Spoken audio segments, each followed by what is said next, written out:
ලකුණකට හිමිකම් කියමින් දනුජායස් කල්පනාකාරී පිළිවෙත මේ ක්‍රීඩා පිටිය තුල අනුගමනය කරමු ක්‍රීඩා පිටිය තුල.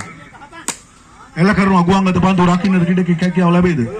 පන්දුව ක්‍රීඩා පිටියේ ඈත අනන්තයට පියමන් නගින ආකාරය දකින්නට ලැබෙනවා. පන්දුව රකින්නට අවසර නැහැ. ක්‍රීඩා පිටියේ උඩුගුවන් පන්දුවක් බවට පරිවර්තනය වෙනකොට ක්‍රීඩා පිටිය තුල කරමු ක්‍රීඩා පිටිය තුල වාසනාව Taman සතු කරගන්නට හැකියාව තිබෙනවා. කලුම් සාගරගේ වාසනාවන්ත දෝතිනුයි පන්දුව යොමු කරන්න ක්‍රීඩා පිටිය තුල. ක්‍රීඩා පිටියෙන් එපිටයි. ක්‍රීඩා පිටියෙන් එපිටයි පන්දු පහර. වේගයෙන් යමක් කරනවා. සෙසු ක්‍රීඩකයන් යන්න මේ පඩිපෙළේ ඉඳ ගන්නවාට වැඩි අපි ඉදිරියට ගිහිල්ලා ක්‍රීඩාකාරී දාවුණපතයක් හසුරන ආකාරය දකින්න ලැබෙනවා මේ ක්‍රීඩා පිටිය තුල. දනුජායස රැකගෙන ක්‍රීඩා පිටිය තුල එල්ල කරනවා ක්‍රීඩා පිටියෙන් එපිටට පන්දුව ක්‍රීඩා පිටියෙන් එපිටයි වේගෙන් නිලුෂ පන්දුව බාර කරනවා.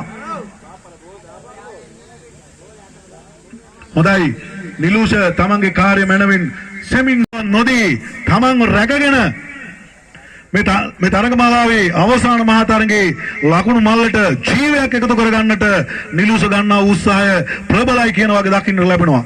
නිලුෂ හොඳින් තමන්ගේ කාර්යය ඉටු කරගන්නවා. ඒ ඉටු කර ගැනීම තුළ දනුජායස් වෙනවා ක්‍රීඩා පිටිය තුළට.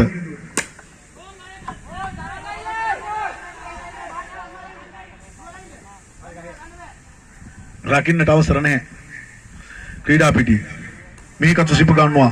නිලුෂ තමන්ගේ කාර්ය මනවින් ඉටු කර ගන්නවා. දනුජායස්ට ලකුණු සංඛ්‍යාවක් කරන් නිර්මාණය කරන්නට ඕන මේ ප්‍රතිවාදී කණ්ඩායමට අභියෝගයක් එල්ල කරන්නට. උඩුගුවන් පන්දුවක් හැටියට යනවා ක්‍රීඩා පිටිය තුල පන්දුව රකින්නට ක්‍රීඩකින් කීප පළක්ම වේගෙන් සෙමින් අඩි 55 110 165 පන්දුව මෙහිකට සිප ගන්නවා ක්‍රීඩා පිටිය තුල වේගෙන් තමයි